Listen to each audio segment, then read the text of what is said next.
Oh hey, I didn't see you there. I'm Jake, this is Lil Timmy, and this is a tutorial on the boat and the boat ramp. So, if you want to lower the boat into the water, first thing you got to do, don't get in the boat, okay? Don't get in the boat. It'll break the boat ramp, and that's not good. Okay, second thing you need to do, you need to make sure that the motor is raised. If the motor's not raised, it's going to catch on the bottom and it's going to snap the end of the boat off. Okay, third thing. See this plug? It should be out, but if it's not, go ahead and unscrew it. That's to make sure that all the water drains out of the back of the boat. But if you're lowering it, make sure and screw it in. So it's already screwed in. That's step number 3 complete. To lower the boat into the water, you gotta put a little pressure on the crank, unlock the locking latch, and let it go out nice and smooth. But if it gets away from you, just stay away from the crank. If you try and stop it, it will break your hand. Here's an example of that here. If you really need to stop it, go ahead and grab the cord. Grabbing the cord should slow it down. There we go. Alright, if it doesn't reach, you can pull out a little bit. There we go. And then you hook it on so it doesn't stay in the water. Okay, so once that's hooked, you're going to want to make sure you have life jackets. There should be a couple in here. If you need some more, there's some over by the shed. You just grab them, throw them in. So, next step. The gas line. Make sure that these connections are solid. Just going to want to check them real quick. Okay, they look good. Lower the motor so it's in the water. There we go. Now, we pump this ball a few times till it's hard. You might hear this tank sucking in some air, but that's fine. Just wait for the ball to get hard.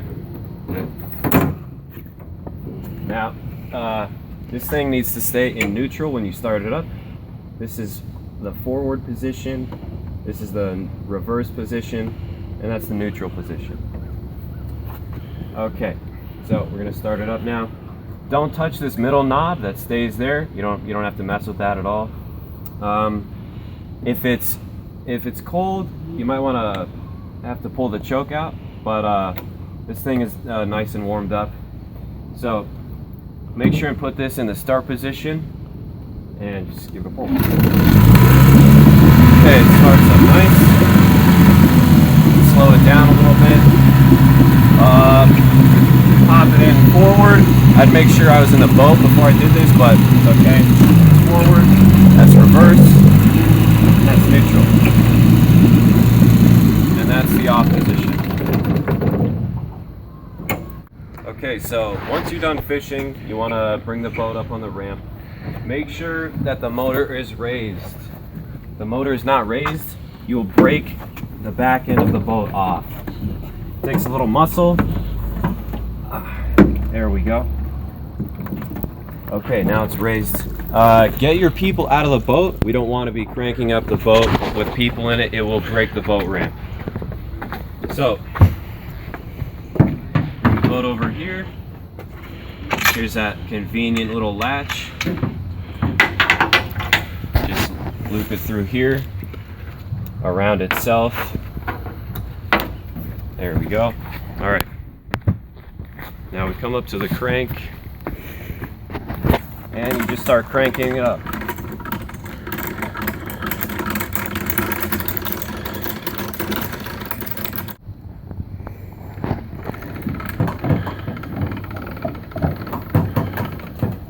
Okay, so once the boat is all the way up, you're going to want to secure the safety latch. Make sure it's nice and secure, it's not going anywhere. It's locked. Okay. You want to unscrew the boat plug so that water can drain out. It rains a lot up here, so we need to unscrew this.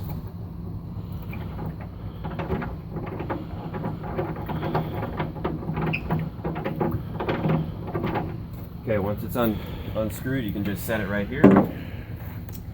So now we're going to talk about mixing gas and oil on the rare occasion that you have to, refill the tank with gas.